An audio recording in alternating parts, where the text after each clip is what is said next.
Okay, if I qualify. Hello, everybody. My name is Barb, and I'm an alcoholic. Hi, Barbara.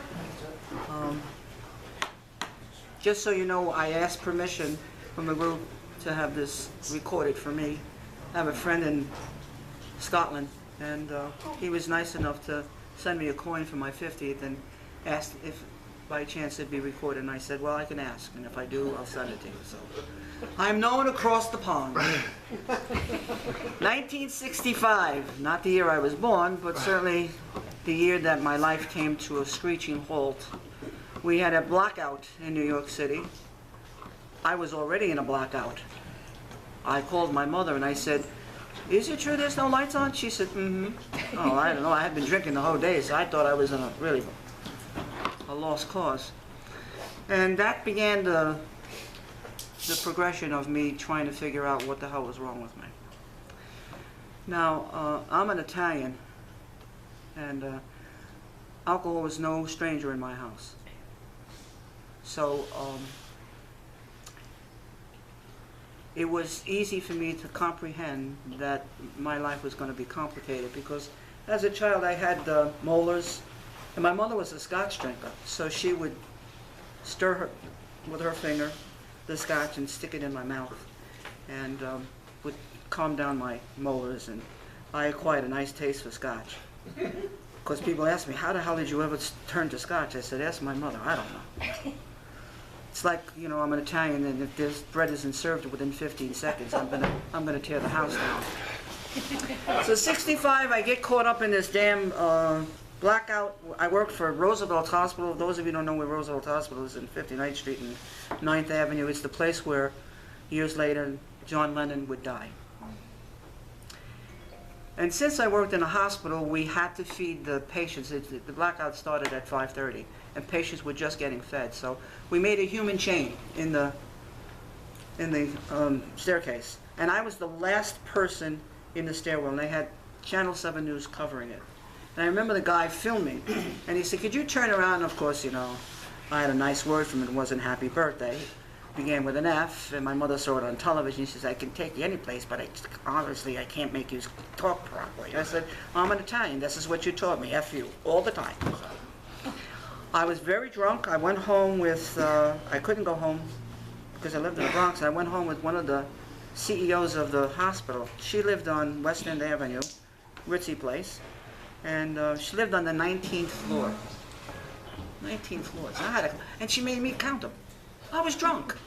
I kept saying, we're here. She says, no, we're not. I finally got upstairs. I wanted to pass out. I wanted something to drink, and she wouldn't give it to me. I was a little ticked off. But anyway, as time went on, I drank more and more, and my life really started to become more than unmanageable. I couldn't remember where I parked my car. I was a funny drunk. People liked me to go to meetings. Parties, excuse me, because I was very into meetings. You can see what 50 years has done to me. Go to parties because I was always the life of the party. I went to a party on West End Avenue in a gorilla suit. Now, I was the only one in a gorilla suit. I have no idea why I showed up in this party in a gorilla suit. None whatsoever. But everybody was there, and they just looked at me. They said, well, it's Barb. What do you expect? I got annoyed because I wanted to go to the bathroom, but I couldn't because I couldn't get out of my gorilla suit. So I said, adios, I'm leaving. So I go downstairs, and I'm trying to hail a cab on West End Avenue, and nobody's going to stop me. I'm in a gorilla suit. Who the hell is going to stop me? Ah, bullshit. So I just walked down to the nearest subway, and it's a lot thinner than I was able to jump the turnstiles because I couldn't put my hand in my pocket to give them a token. But they had tokens at that time. I don't know what they have now. I get on the train, I'm weaving. I don't know how I ever made this train, but I made the train. I opened the doors open, I sat down, and it's like 2 o'clock in the morning, 3 o'clock in the morning. There's two guys sitting across from me, and they're both very drunk. And one guy says to the other guy, you know what? He says, I think we should go to detox. He said, why's that? He said, there's a gorilla sitting across from us. And they were right. I was there. I got home, could not get out of my gorilla suit, so I peed myself. The guy wouldn't take it back, charged me $250. I had to finally burn the damn thing. In New York City, you know, you could go up, they had all these little places where they'd have lunch, and people would sit outside at the curb, and you can say hello to them. But I used to bum I wouldn't spend money for a lunch. I had my money for liquor, so I would bum food from them. Honestly, I'd just go up and say, you don't really want that on your plate. So they'd feed me, you know. I remember going to a New York Yankees game. And I said, you know what? They're winning. Let me get the hell out of here. Well, I didn't know where my car was. And in those days, you didn't have one of those fobs that you could press it and the lights would go off and the horn would blow out. I was dumbfounded. I said, I'm going to sit here for how long now? Everybody came out of that game. I'm still sitting there trying to figure out where the hell the car is. I got the car home. I don't know how, but I did. Well, time went on and things really got bad. It became more noticeable that I wasn't right in my mind. And I had it. I said, you know what, I don't need to go through this bullshit anymore. I just think I'm going to call it a day. It was January of 1966. January 1st, actually. And we had a transit strike. So as an employee of the hospital, they put us up in the Henry Hudson Hotel, which was right across the street from the hospital. So I had to come in, which was fine. I got my room, and what's nice about it is that there was a liquor store right on the corner. So I got a bottle, went upstairs, and I said, you know what? I think I need to check out. I don't want this anymore. I really didn't. So I took 100 aspirins, at least 100 I think, I'm not sure, and I drank a half a bottle of scotch, and I don't remember what happened. The next thing I know, I'm in the emergency room with this doctor on my chest, trying to get me to throw up. And as a result, I wound up having a gastric hemorrhage and bleeding. Well, that woman became my sponsor. I didn't know that then, but when I recovered, I was able to get back on my feet in 48 hours. I went into the cafeteria, and she was sitting down across from me, having a cigarette and smoking. So I sat down, I had a cup of coffee, and I said, can I sit? And she said, sure.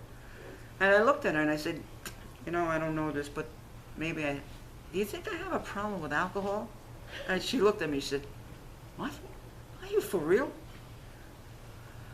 And that began my introduction to Alcoholics Anonymous. She told me about AA, which I thought meant Automobile Club of America.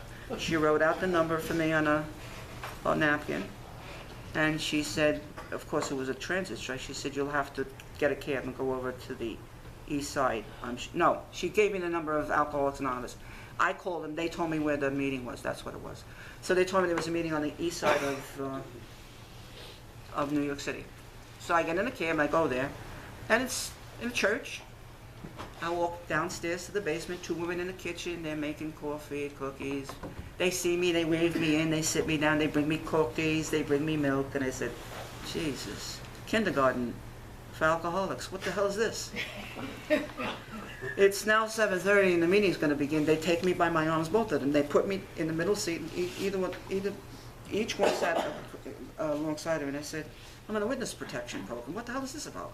And this guy gets up as a speakers meeting. There's three people talking just like you know how a speakers meeting goes. And I was angry because they were telling my story. And I said, how did I know this? I thought I was unique. So they told me I was too young to be an alcoholic. Now, I was 22 years old when I stopped drinking. Actually, my anniversary should be January 6th.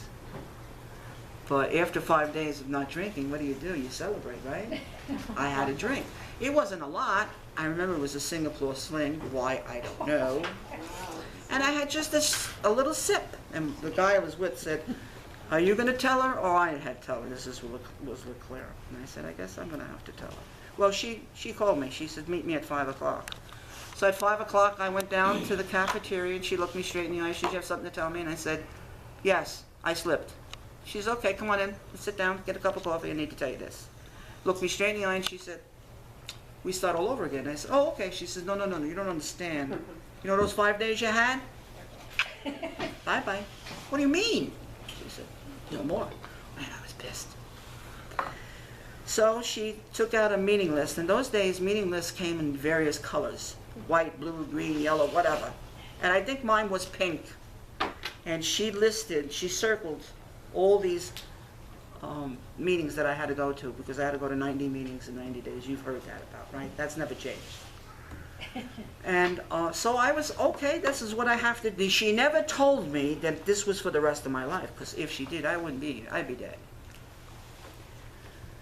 So I said to her, well, what do I have to do? She said, just for today, you don't have to drink. Well, I could handle that. That wasn't hard. It was hard. Going to meetings every day was hard. In those days, we didn't have cell phones, so you had to have dimes. Now I'm really dating myself. So you had to call people. And if you didn't call them, because, you know, and they're not there waiting for your friggin' call. You know, sorry, we're not here, leave a message. What? So finally, I got through 90 days. I remember that I had to join a home group. What do you mean a home group? Well, she says, you're going to find a place where you're going to like, and the people are going to be nice to you, or not, but they're going to keep you in check. I hated it. I hated going to this group every week, having to say, my name is Barb and I'm an alcoholic, and I pass. And they didn't like that because I never contributed anything. So when 90 days was over, I met with her. I was thrilled as punch that I had accomplished this. And I sat down and I said, did it? Did what? I did my 90-90. She said, really? Let me see that. Hey, February 2nd, your birthday? Mm-hmm. You left 10 minutes early from the meeting, huh? Yeah. March 6th, you were late. 10 minutes.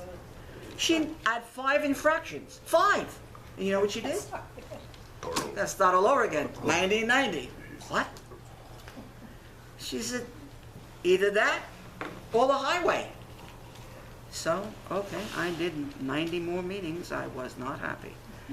But it was that second round that people, and I'm grateful, really took care of me.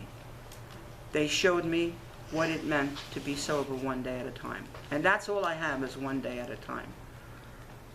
For somebody to tell me back then that I would be here tonight celebrating, I'd look at you and say, you're nuts. That'll never happen. I could handle 24 hours. I can't handle knowing it's got to be forever. I just can't, and I still can't. And that's all right. But I look back my first year, when I celebrated my first year, I just remembered the loneliness had gone away. I used to like to go drinking in Brooklyn and sit in Brooklyn Heights, where you overlook the Hudson River and you can see all of New York.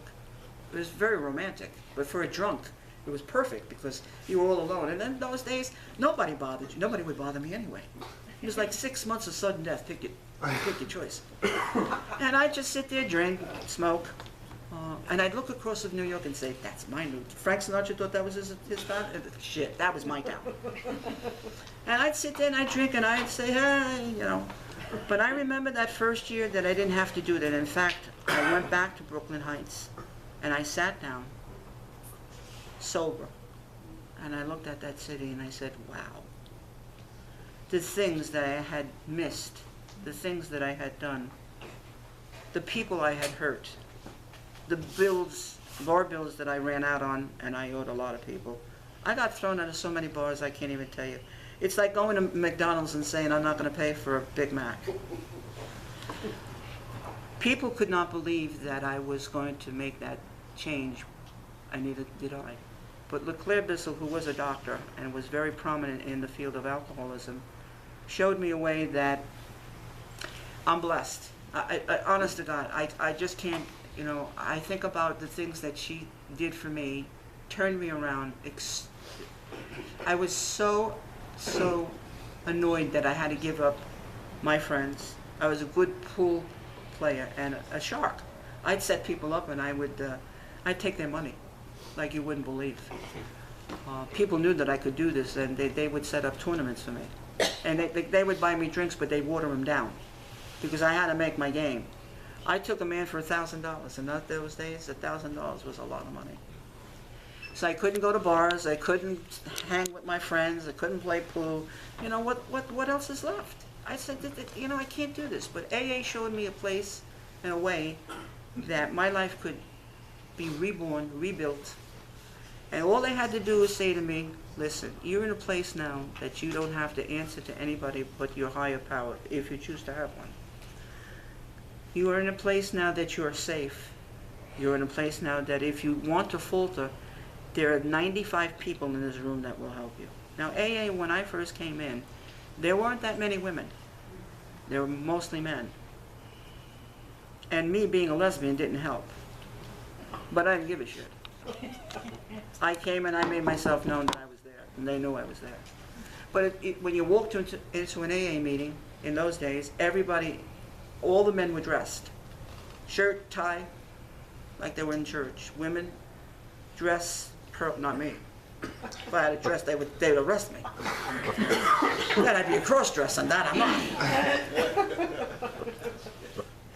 But it was nice because everybody knew you. From across the room, and they were big. The meetings were big. There were 95 people, 75 people all the time. Somebody from, hey, Barbara, where were you? I haven't seen you. Okay, no problem. But it was like that everywhere. And so I had a hard time adjusting as I grew up in AA, the different things that went along with each group, and the different formats that they had. Because truly, when I came into AA, it was like a group that I missed. After the meeting, we would go to a diner on 12th Avenue and 43rd Street, and we'd sit there for 2 hours. We paid the woman the waitress, $20. We'd chip and give her $20 so she wouldn't bother us, and we could, drink coffee all night long or eat whatever the hell it was.